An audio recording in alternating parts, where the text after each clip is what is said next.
لله رب العالمين والصلاة والسلام على سيد المرسلين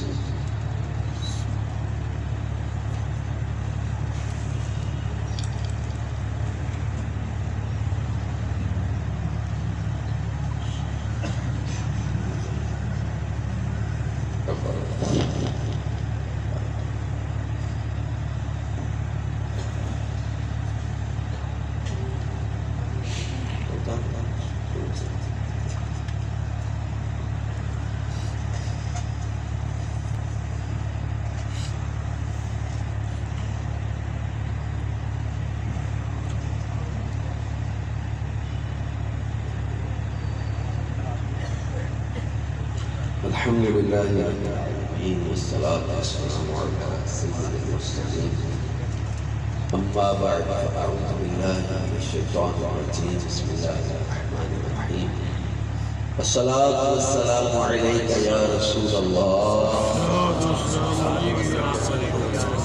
وعلى آلك وأصحابك يا حبيب الله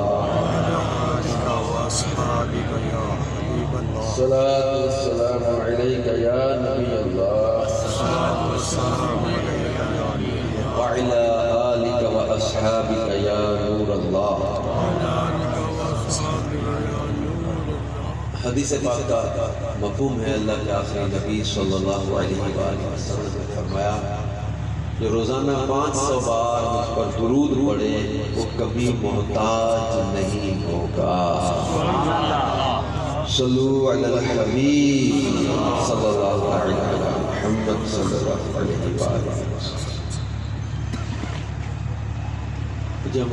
جب میں آیا تھا تھوڑی دیر پہلے تو نالے پاک کسی نے بڑے پیار سے لگایا تو میرا جو پہلے لگا ہوا تھا میں نے وہ اتار لیا تھا تو انہوں نے لگایا تھا.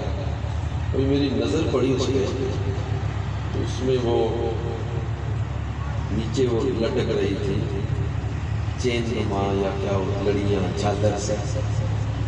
اس پہ کچھ پچھلے دنوں گفتگو چلی تھی تو مرد کے لیے جو ہے وہ ایسا نالے پاک کا نقش لگانا جس میں چادر لٹک رہی ہو یا زنجیریں یوں کر کے وہ چین نما تو مرد ایسا نالے پاک یا گنبد کا نقش سینے پہ نہ سجائے.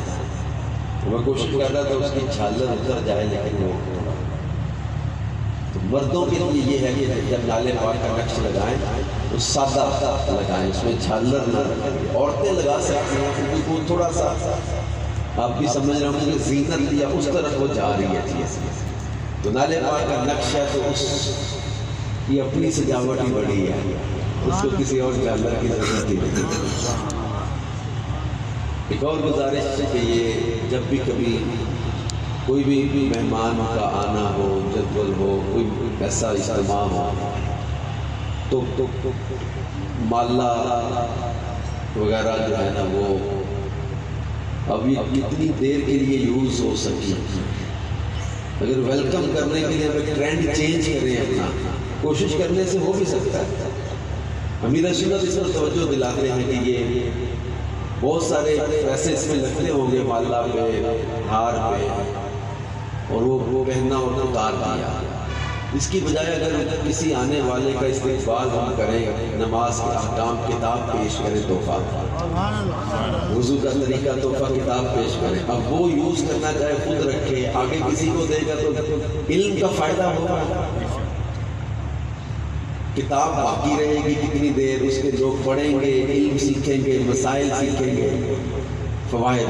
مجھے بھی سمجھ میں آتا ہے کہ اگر ہم کسی کو ویلکم کرنے کے لیے یہ ٹرینڈ لائیں معاشرے میں لوگوں کی دینی کتاب پیش کریں کنز الایمان ترجمہ قرآن تفسیر قرآن کا تحفہ پیش کریں. میں یہ نہیں کہہ رہا مجھے تحفہ دیں میں آپ سمجھتے ویلکم کرنا ہی چاہیں گے. لوگ کہیں گے ہم نے کرنا ہے مہمان تو کیا کریں. جیسے کئی لوگوں کا ذہن تھا نا کہ ہمیں جوش آتا ہے تو ہم یا نعرہ لگائیں گے یا پیسے پھینکیں گے. دعوت اسلامی نے نوٹ پھینکنے کا ٹرینڈ چینج کیا نا اپنے اجتماعات میں. ہمارے اجتماعات میں نوٹ تو نہیں پھینکے جاتے. جوش آتا ہے تو کہتے ہیں جوش آئے تو کیا کریں. لوگ مزہ آتا ہے تو پیسے پھینکیں گے. ہمیں تو مزہ آتا تو مدینے والے پر درود پڑیں گے. ٹھیک ہے، ماحول ناجائز جائز کی یہاں بحث نہیں ہو رہی. اس کا ثواب اپنی جگہ نیت پر ملے گا. آپ جو کسی کا استقبال کرتے ہیں، اس کو پھولوں کا ہار پہناتے ہیں، آپ کی محبت ہے، اس کو ناجائز کوئی بھی نہیں کہے گا. لیکن اس کا ایک بہتر آلٹرنیٹ ہو سکتا ہے.